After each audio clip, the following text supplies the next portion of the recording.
৭২ সংবিধানের অন্যতম একটা মূল স্তম্ভ ছিল ধর্মনিরপেক্ষতা।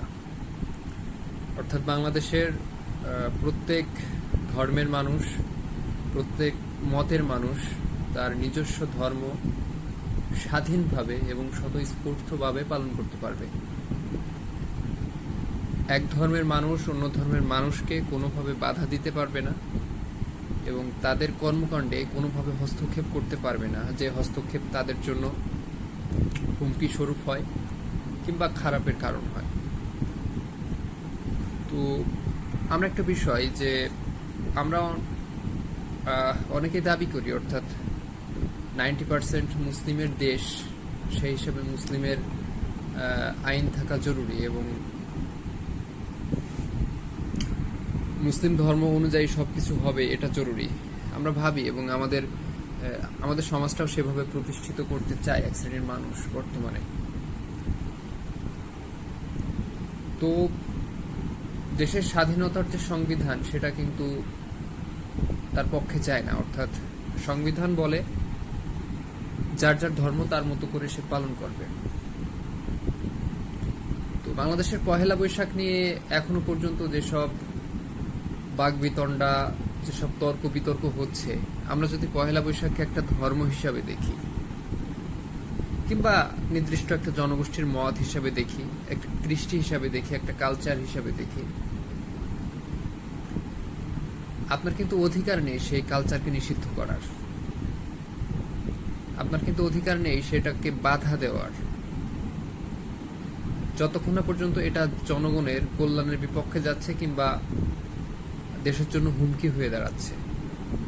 আপনি একটি সংস্কৃতিকে কখনো নিষিদ্ধ করতে পারেন না। তারা ভুল পথে থাকুক, হ্যাঁ থাকুক, এটার জন্য আপনার কি কোনো ক্ষতি হচ্ছে? তারা কি ক্ষতি করছে আপনার? আমি তো এখানে ক্ষতির কোনো কারণ দেখি না। আপনি আপনার ধর্ম পালন করবেন, তারা তাদের ধর্ম পালন করবে। যতক্ষণ পর্যন্ত দেশে যদি একটি মানুষও থাকে এবং একটি মানুষ যদি পহেলা বৈশাখের পক্ষে থাকে, তো তার মতামতকে আপনার শ্রদ্ধা জানানো উচিত। সে তার মতো পরিসরে এটা পালন করবে, সেটা তার বিষয়, এখানে আপনার হস্তক্ষেপের কোনো কারণ নেই।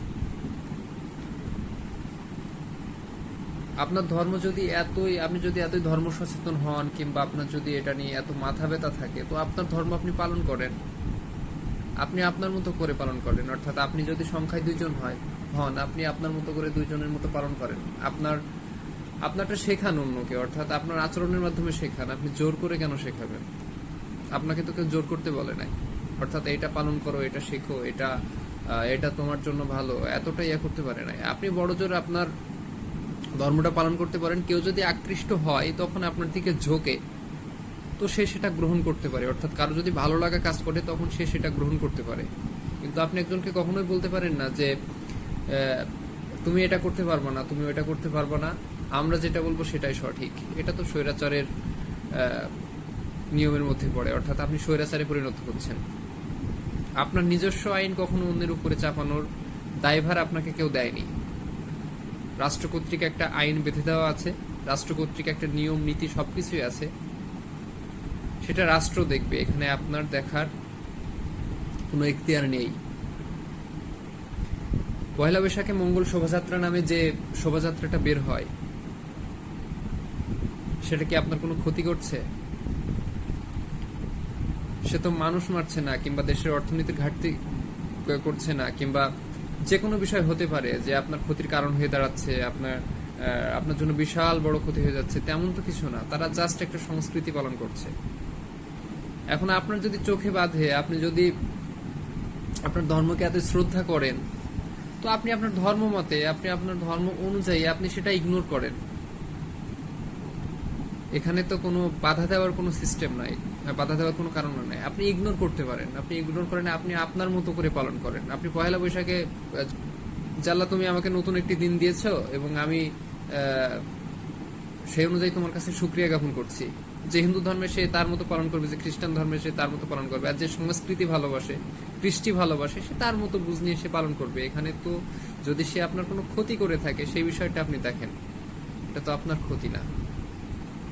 আপনি একটা সুদূর প্রসারী ভাবনা নিয়ে আগাচ্ছেন যে মানে এক প্রকার চাপিয়ে দিচ্ছেন, কারো মতের বিরুদ্ধে যাচ্ছেন এবং কারো মতকে আপনি অশ্রদ্ধা করছেন, কারো মতকে আপনি ঘৃণা করছেন, এই অধিকার তো আপনাকে কেউ দেয় নাই।